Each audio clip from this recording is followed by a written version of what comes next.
Welcome students. आज के इस थ्योरम में हम बात समझेंगे कि किसी भी ट्राइंगल के जब मीडियंस को ड्रॉ किया जाता है तो वो आपस में एक ही पॉइंट पे इंटरसेक्ट करते हैं, यानी वो कंकरेंट होते हैं। ठीक है, अब देखें जी मीडियन क्या होता है। सबसे पहले इसको समझते हैं कि फॉर एग्जांपल ये हमारे पास बीसी साइड है, इसका एम मिड पॉइंट है। ठीक है, और इस एम मिड पॉइंट को अगर मैं इसके ऑपोजिट जो हमारे पास एक वर्टेक्स ए है, अगर इसे ज्वाइन कर देता हूँ तो ये मेरे पास मीडियन आ जाता है। इसी तरह सेकंड मीडियन भी आ जाएगा और थर्ड भी आ जाएगा। ठीक है, और ये एक ही पॉइंट के ऊपर इंटरसेक्ट करेंगे और वो जो पॉइंट है वो इनका पॉइंट ऑफ कंकरेंसी कहलाएगा। ठीक है, और साथ ही इसी थ्योरम में हमने ये बात भी साबित करनी है कि जो मीडियंस हैं वो जो इनका पॉइंट ऑफ कंकरेंसी है वो पॉइंट ऑफ ट्राइसेक्शन भी है। यानी इसका क्या मतलब हुआ, फॉर एग्जांपल हमारे पास ये एक लाइन सेगमेंट है ए बी। ठीक है, यहाँ पे मैंने एक A B line segment draw की है जिसकी मेजरमेंट हम कहते हैं जी 3 सेंटीमीटर है।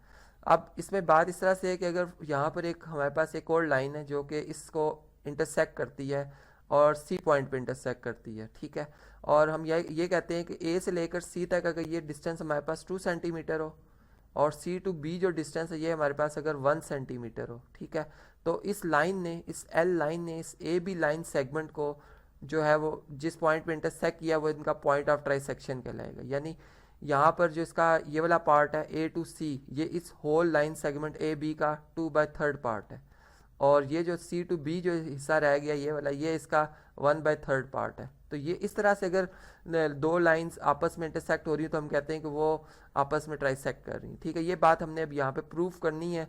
इसके लिए मैंने कंस्ट्रक्ट किए जी एक ट्राइंगल लिए ए बी सी, जिसमें मैंने दो मीडियंस जो है वो ड्रॉ किए हैं। ठीक है, एक मीडियन सी एफ है, यानी ए बी साइड का मिड पॉइंट जो है हमारे पास एफ है, और इसी तरह सेकंड जो हमारे पास मीडियन है वो बी ई है, और ई इसमें ए सी का मिड पॉइंट है, और ये दोनों मीडियंस जो है जी पॉइंट पे इंटरसेक्ट कर रहे हैं। ठीक है, इसमें प्लस हमने एक और कंस्ट्रक्शन की है जिसको मैंने एक अलग से डायग्राम में यहाँ पर ड्रॉ किया है। यानी यहाँ तक तो हम बात कर चुके हैं कि सी एफ और बी ई ऑलरेडी ड्रॉ किए हुए दो मीडियन है।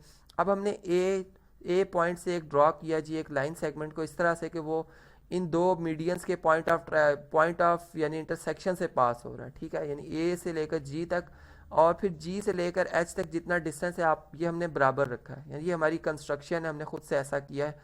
ठीक है, ये बात आपकी याद दहानी के लिए मैं यहाँ पर लिख भी देता हूँ कि ये डिस्टेंस आपस में कॉन्ग्रेंट है। प्लस इसमें अब हमने जब हमने यहाँ पर एच पॉइंट तक पहुँच गए तो फिर एच पॉइंट को हमने इस ट्राइंगल की जो दो वर्टिसेस यानी सी पॉइंट से और एच पॉइंट को हमने बी पॉइंट से ज्वाइन कर दिया। तो इस तरह से हमारे पास यहाँ पर जो है वो दो ट्राइंगल्स बन रही हैं। इन ट्राइंगल को चले मैं शेड कर देता हूँ ताकि ये आपको वाजे हो जाए। एक ट्राइंगल ये हमारे पास बन रही है जबकि दूसरी ट्राइंगल हमारे पास ये आ रही है। ठीक है, एक पर्पल कलर में और एक ग्रीन कलर में मैंने यहाँ पर ट्राइंगल शो की हैं। अब हम इसको ज़रा स्टडी करते हैं और देखते हैं कि इससे हमें क्या नतीजा मिल सकता है। ठीक है जी, अब देखें इसमें अगर हम इस ग्रीन कलर की ट्राइंगल की बात करते हैं तो ई जो है वो ए सी साइड का मिड पॉइंट है, और ए एच जो है वो ए एच जो है उसका जो मिड पॉइंट है वो हमारे पास क्या है जी है। ठीक है, चूँकि वो कंस्ट्रक्शन थी मैं ऑलरेडी यहाँ पर आपको बता चुका हूँ।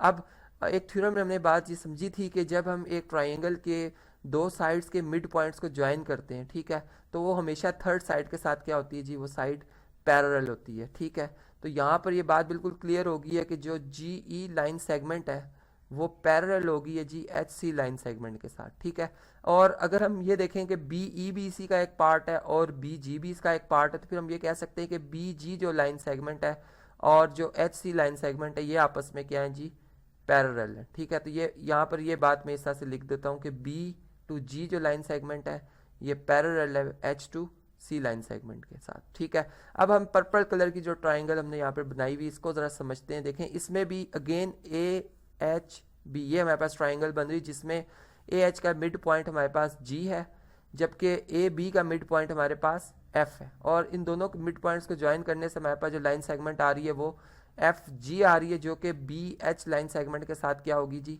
पैरेलल होगी। ठीक है, तो यहाँ पर इसको लिख देते हैं कि हमारे पास जो एफ जी लाइन सेगमेंट है ये पैरेलल है किसके साथ जी, बी एच लाइन सेगमेंट के साथ। ठीक है, और अगेन वही बात के सी एफ चूंकि ये यानी एफ जी इसी का एक पार्ट है, उसी डायरेक्शन में अगर हम एक्सटेंड करते हुए आए तो हम सी पॉइंट तक आ जाएंगे, तो फिर एफ सी भी बी एच के साथ पैरेलल है और जी सी भी जो है वो फिर किसके साथ पैरेलल होगी जी, बी एच के साथ पैरेलल होगी। तो ये यहाँ पर फिर मैं ये लिख देता हूँ कि जी सी जो है लाइन सेगमेंट ये पैरेलल है किसके साथ जी, एच बी के साथ पैरेलल है या बी एच के साथ पैरेलल है, ठीक है। अब देखें यहाँ पर आपको एक क्लोज फिगर नज़र आ रही है, इसको मैं इस तरह से शेड कर देता हूँ। ये जो हमें डायग्राम नज़र आ रही है, इसकी क्या खासियत है कि इसकी जो अपोजिट साइड्स हैं, यानी जी सी साइड और ये जो बी एच साइड है, ये आपस में पैरेलल है, इसलिए ये साइड और ये साइड आपस में क्या है जी, पैरेलल है।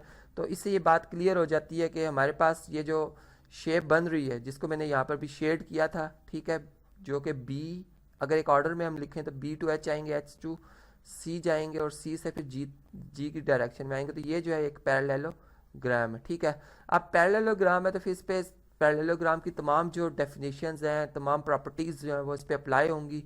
और इस पे जो प्रॉपर्टी पहली जो हम अप्लाई कर सकते हैं वो ये है कि इसके डायगोनल्स जो होते हैं वो बाइसेक्ट करते हैं, यानी अगर हम ये देखें कि बी से लेकर डी तक डिस्टेंस और डी से लेकर सी डिस्टेंस ये बराबर होंगे, ठीक है, और डी जो है इसका मिड पॉइंट है। और अगर आप देखें तो यहाँ पर इस साइड बी सी के मिड पॉइंट को हमने ज्वाइन कर दिया जी इसके opposite side, opposite vertex, sorry, यानी बी सी के अपोजिट जो हमारे पास वर्टेक्स आ रहा है ए, इससे हमने इसको ज्वाइन किया है। और ये जो ए डी लाइन है, लाइन सेगमेंट है, ये जी पॉइंट से पास होती हुई जा रही है, ठीक है, जिससे ये बात बिल्कुल क्लियर हो जाती है कि ये जो हमारे पास ए डी है ये बेसिकली एक क्या है जी, मीडियन है ट्राइंगल का। दो मीडियंस ऑलरेडी हमने ड्रॉ किए थे, एक सी एफ था, एक बी ई था मीडियन, और तीसरा ये मीडियन खुद प्रूफ हो गया, और तीनों ही एक ही पॉइंट से पास करें, यानी ये जी जो है इनका पॉइंट ऑफ कॉन्करेंसी कहलाएगा। और हम ये कहेंगे कि ये तीनों मीडियंस जो हैं वो कॉन्करेंट हैं, ठीक है, और ये बात यहाँ पे प्रूफ हो गई है कि ये मीडियंस जो हैं ये हमारे पास क्या है जी, कॉन्करेंट है, ठीक है। अब जो सेकंड हमारे पास रिजल्ट था जो हमने प्रूव करना वो ये है कि हमारे पास जो इनका पॉइंट ऑफ कंकरेंसी आ रहा है जी, ये पॉइंट ऑफ ट्राइसेक्शन भी है, यानी अगर आप यहाँ पे देखें तो जी एच भी एक डायगोनल है, ठीक है, और डी इसका मिड पॉइंट है, क्योंकि डायगोनल बाइसेक्ट करते हैं।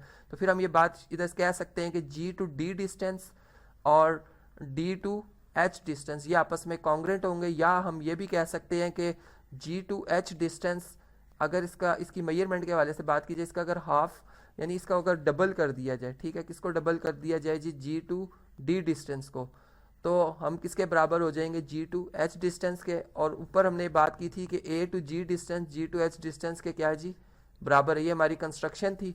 तो फिर यहाँ पर हम बिल्कुल श्योरिटी के साथ ये कह सकते हैं कि जो ए टू जी डिस्टेंस है, अगर मेजरमेंट के हवाले से बात की जाए तो ये अगर आप 2 time measure G D distance को अगर यानी डबल करते हैं तो फिर ए जी डिस्टेंस के बराबर आते हैं। यानी फ़र्ज़ करें अगर जी टू डी डिस्टेंस हमारे पास 2 यूनिट हो तो फिर ए टू जी डिस्टेंस 4 यूनिट होगा, और अगर आप इनमें रेशो लें तो फिर 4 और 2 में जो रेशो बनती है वो हमारे पास 2:1 बनती है। तो यहाँ पर फिर हर साइड की, यानी ये फिर हमारे पास बी टू जी डिस्टेंस 2 होगा और जी टू ई डिस्टेंस 1 होगा। तो जिससे बात बिल्कुल क्लियर हो जाती है कि जी जो है वो इन तीनों मीडियंस का पॉइंट ऑफ ट्राइसेक्शन भी है। तो आज के इस थ्योरम में हमने ये बात समझी कि जब भी हम एक ट्राइंगल के 3 मीडियंस ड्रॉ करते हैं तो वो कॉन्करेंट होते हैं, और उनका जो पॉइंट ऑफ कॉन्करेंसी होता है वो उनका पॉइंट ऑफ ट्राइसेक्शन होता है।